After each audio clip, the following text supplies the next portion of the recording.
begins with a man exercising in his house with a beautiful view. His name is Chris. As he finishes, Jamie calls him, reminding him he didn't sign divorce paperwork yet. He wishes he fought harder to keep them together, but she tells him it's over. They have a daughter together, Willow, who stays with her mother for now. That same night, Chris goes to shop for some wine at a store. He meets a girl by the name of Sky.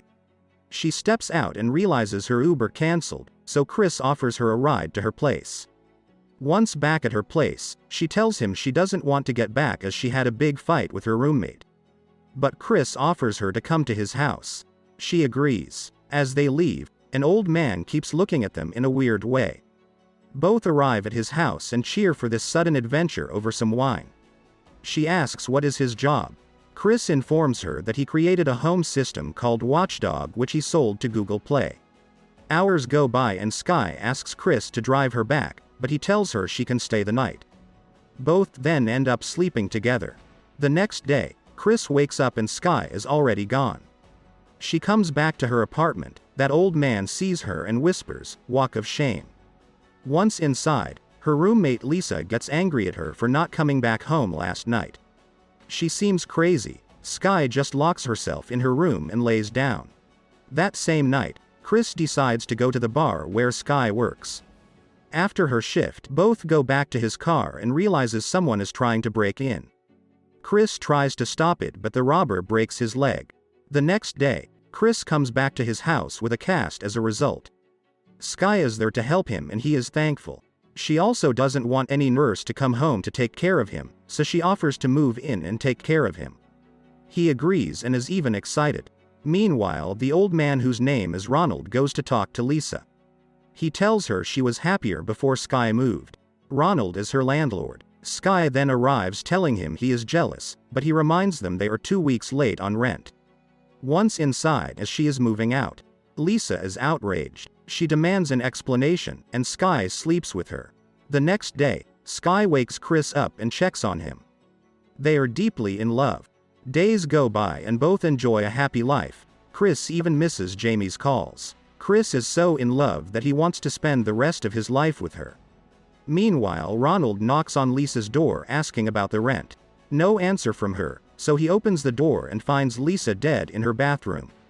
He immediately calls the police. He tells them about Sky, but Detective Lane informs him this may be a fake name as they have no records of her. Meanwhile, Chris is finally having a FaceTime with Jamie. She offers him to drop Willow for the weekend and Chris agrees. He let her know he will have the divorce papers as well. Once he tells her he has someone taking care of him, Jamie finds it weird to have a stranger staying at his place. So while Sky takes a shower, he tries to look into her purse but she catches him before. The next day, Chris wakes up and can't find his phone near his bed like usual. He tries to search for it. He then notices on the news that Lisa is dead. Chris is shocked for a second. At this time, Sky comes back home. He asks her if she has seen his phone, but she replies that she hasn't. He looks at her in a weird way, so she asks him what's wrong. He informs her about her roommate dead, but Sky doesn't look surprised. He thinks she should call the police, but she admits she is the one who killed her. Chris is in disbelief. She continues by revealing her apartment was perfect, as for the past 2 months she has been watching him and learned all his exact habits. Bumping into him was no accident. Learning all this, he screams at her to get out of his house. But she uses his phone to all the doors and, on the other side, Ronald is cleaning the apartment and finds Sky's telescope. Chris comes back to himself and he is tied up. Sky wants to ask him some questions, but he refuses, so she kicks him. She then grabs a tool and pierces his cast. She wants to know all his passwords. Meanwhile, Ronald sees Sky in that house and is shocked. She obtains all his passwords and logs in his computer. The next day, Sky grabs some scissors and tells him it's time for phase 2. She wants him to call his lawyers and liquidate all his money to fund her new company. He refuses this, but she shows him a video of Willow playing with Jamie. Hours later, Kiju enters. Chris is shocked as it's the guy who broke his leg. He is here to buy all the art in the house. Fortunately, Ronald has been witnessing all of it. So as soon as she leaves, he heads to the house.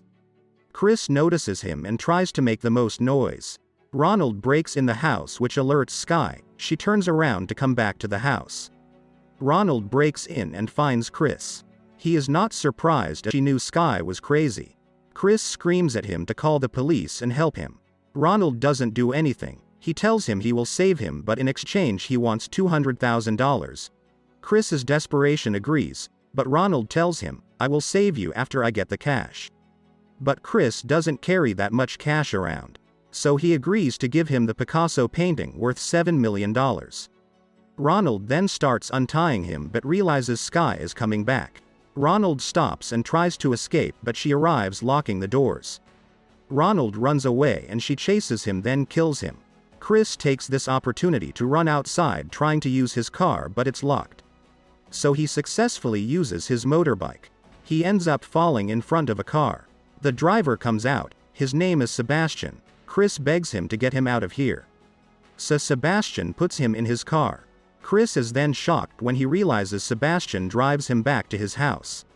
He then punches as these two work together, and he is her stepfather. Sebastian is the one who trained her. He gives Chris a huge speech on why it's not fair for the poor people that he is here being rich. So he moves in. That same night, Chris tells Sky he loved her. He would have given her everything. She didn't have to take it like that. The next day, Jamie and Willow arrive at the house. Jamie is shocked by the state of the house, especially that she sees blood. Sky appears and says Chris is sleeping. Jamie wants her to call Chris or she will call the police. Sebastian then appears and they lock them both with Chris in a closet. Hours later, Chris realizes the ventilation. It's small, so only Willow can fit there. Chris tells her exactly what to do. Meanwhile, Sebastian and Sky go to the bank pretending to be Chris and Jamie. Sebastian uses Chris' finger to have access. Once they open the safe, they realize it's empty. There is a letter of Jamie who moved it, thinking this would give her leverage in their divorce. They then head back and notice on surveillance cam that Willow is out. They arrive and she runs back inside. Sebastian tells Sky to kill Chris. But Chris attacks him and they fight. Sky arrives but is unable to shoot Chris, so she kills Sebastian instead. Chris runs away and runs off all the lights. She then finds him and they fight. Jamie comes to his defense but is also beat down. At the last minute, Willow shoots Sky with a gun she found out. Before dying, Sky tells Chris her real name is Margaret, and the movie ends as a tear comes out from her.